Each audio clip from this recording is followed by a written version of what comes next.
sa mga nawad-an na di og paglaom no, sa mga nawad-an ng ugana sa pag-vlog.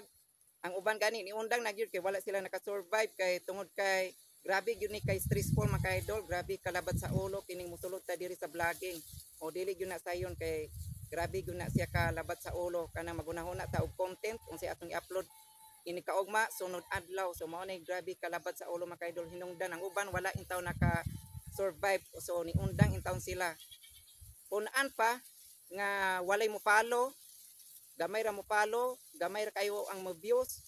So mo na hinungdan sa uban nga ni surrender sila tungod kay gamay ra kay mga engagement. So mo na kasagaran nga rason nga ni undang intawon sila no.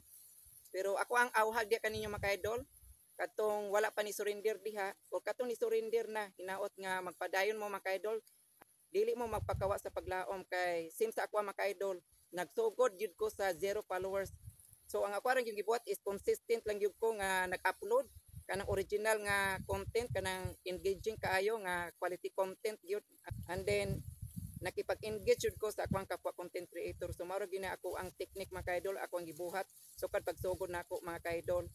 So hinungdan nga ni grow yun ni ako ang page mga ka-idol nga paspas kayo ang pag-grow ni ini sa mga followers o mga daghan kay kog mga views diri mga ka-idol, mga million views usab. So mao na mga ka-idol.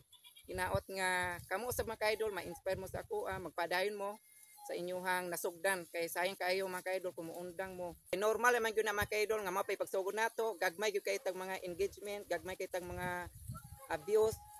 Halos walay mo follow sa ato. So normal na mo na nga padayon na gyud.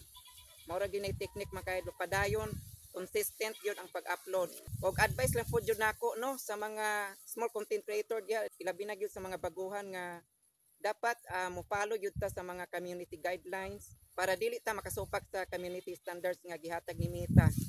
Para malikayan gyud nato ang mga possible nga mga violations no. Mo na pinaka-importante nato diri. Okay, so mao ra na tanan mga ka-idol. So daghang salamat mga ka-idol. So magtiwas ako og sanggi diri mga ka-idol. So daghang salamat mga ka-idol og bye-bye mga ka-idol. Amping tang tanan. Bye-bye.